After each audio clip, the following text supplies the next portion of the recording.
Bryson, on the other hand, I think is more motivated. I think he's out at these live events preparing for major championships. I don't think he's put his heart and soul into it. He hasn't played any good at all this year on live. And he gets to the Masters, and he looks like he's having the best year of his life. There's a good shot right there. That's him hitting that bunker shot on the 18th hole last year at Pinehurst. He had some about 50 yards and hit it to about 3 feet away and made it. It was probably the shot of the year, the up and down of the year. And already today, he hit it in the left bunker on the fourth hole and holed it out, and has hit some incredible chips. So, you always think about Bryson DeChambeau as just being this Hulk Hogan out there playing golf, but he has turned into this little bit of a wizard around the greens. And you put that together, and man, is he good TV. Yeah, and then, much was made this week about, when he hit 400 shots on the driving range. They're tracking that now. And then, last night he finishes up and then immediately goes to the range, and he's there until dark. It's so funny watching this guy kind of work. Yeah, he was there till after dark. I mean, it was pitch dark, and he was still out there hitting golf balls. I can't remember if there were any lights on, but he doesn't need them. He's got his TrackMan there. He hits, and he looks down at his numbers, and he gets all the information he needs right there, I guess. He's a bit like, and I've made this analogy just a little while ago. He's a bit like John Daly in that he plays with this audacity. He plays with this recklessness, swings as hard as he can off the tee. But he's also like Ben Hogan. And I mean, those are just, you couldn't get two more right. Brewis at Poles people. He never stops practicing. He's never stopped trying to perfect it. So when I say he's great TV, people love to watch John Daly because there was a train wreck coming and he was swinging as hard as he could.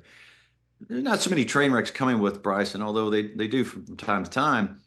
But he's relentlessly pursuing perfection. And that's kind of cool. And I think he's gotten more humble.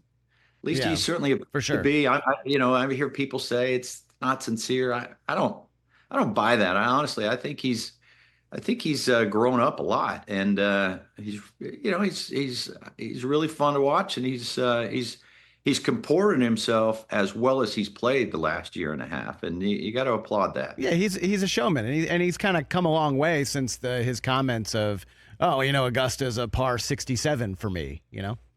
Yeah, you know what? Now that you mention that, I had the pleasure. I got to go watch the Magic play Golden State this year, and I had great seats, floor seats. And Steph Curry came over before the game, and he was yucking it up with my buddy and my wife, and we were having a good time. And then he put on such a show in that game. I think he scored 56, one of the best games he's ever had.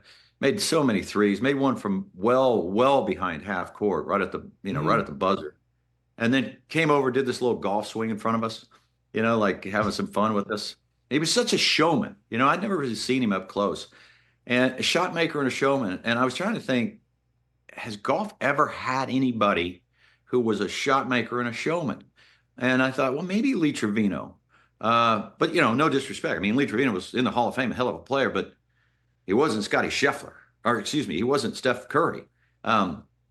And now that you mention it, I think Bryson might be the closest we have to Steph Curry as far as being a shot maker and a showman in the game. I'm not saying he is Steph Curry. Steph Curry's in a league that we've never seen before, but he's the closest thing that we might have to him. Yeah, I think it's close. I mean, last year at the Open, the crowd was fully behind him, whereas, Rory has been kind of the face of the tour for the last few years, and the crowd was really in Bryson's corner, and then he hits that amazing bunker shot at 18, and everyone's going nuts, and he's fist pumping, and it kind of seemed like, he's the people's champ now. There were eerie parallels to him and Payne Stewart. Payne Stewart famously won there in 1999 and then tragically lost his life in a plane accident shortly thereafter. But Payne went to SMU. He wore that camo Shanner hat. Bryson wears the hat in honor of Payne Stewart. He's back at Pinehurst. Payne made a great up and down on 18 in 1999.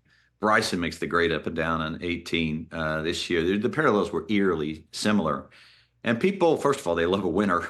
And second of all, they love people who hit it 9 miles. And they love people who kind of awe with error. He's also kind of like the Leaning Tower of Pisa. You look at him and you're like, that's not quite right, but it's really cool. And